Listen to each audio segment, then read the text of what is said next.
Bon, j'étais pasteur évangélique, on appelle ça pentecôtiste, charismatique pendant 25 ans. J'aimais beaucoup Jésus, le Saint-Esprit, le Père, mais il y avait quand même une blessure profonde en moi. Je ne savais pas ce que c'était.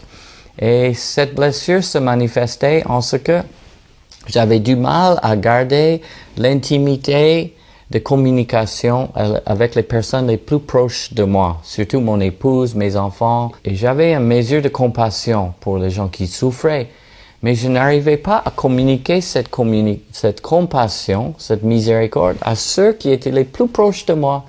Et parfois, ça pétait, je criais, j'étais en colère, et je comprenais pas pourquoi. Alors, c'était fin de décembre 97. J'étais en prière, j'étais en Afrique, et j'ai dit, Seigneur, je veux plus avoir ces réactions de colère, de frustration. J'ai dit, montre-moi quel est le problème et la solution. Je suis prêt à tout. À l'instant où j'ai dit, montre-moi, tout à coup, j'étais là au moment de la mort de Jésus. Et c'était pas un film, c'était pas, je sais pas comment expliquer, mais c'était réellement, j'étais là, en train de vivre comme le voleur sur la croix à côté de Jésus. Et Jésus était à ma droite, je regardais Jésus et Jésus me disait, Richard, ton problème c'est que tu as la haine envers ta mère qui t'a mis au monde et qui t'a abandonné. Et tout à coup, c'était une psychoanalyse gratuite à la croix. J'ai compris tout mon problème, c'est que j'avais peur du rejet parce que j'ai jamais connu ma mère.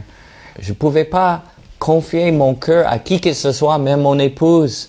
Et il fallait garder la distance pour protéger mon cœur de la douleur, de la séparation, quand ma mère s'est séparée de moi à la naissance.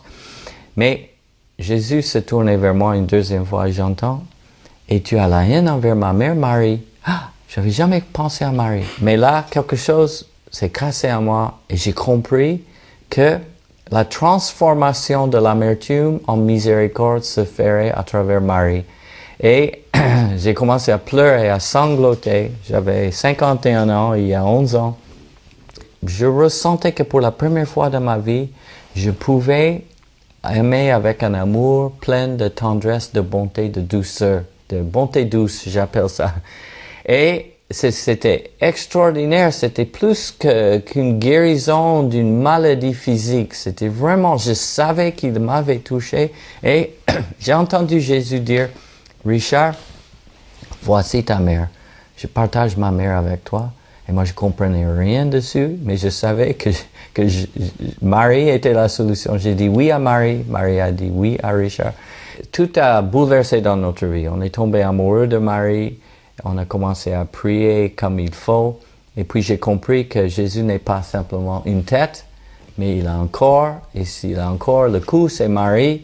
Et puis, on a commencé à entrer dans cette dimension d'amitié avec Marie qui nous a amenés à tous les saints, à Thérèse, à tout le monde dans la famille maintenant. Et puis, un an plus tard, on est devenu catholique. Alors, et quand je prie mon rosaire, je prie un rosaire complet tous les jours. J'entre dans cette relation embriquée de Jésus et Marie. Et dans ce rosaire, je trouve une profondeur de relation avec Jésus. Parce que je crois que j'aimais Jésus mal. J'aimais Jésus, mais Jésus sans Marie, c'est pas Jésus. C'est pas complète. On peut pas enlever une partie de la communion des saints et de la famille.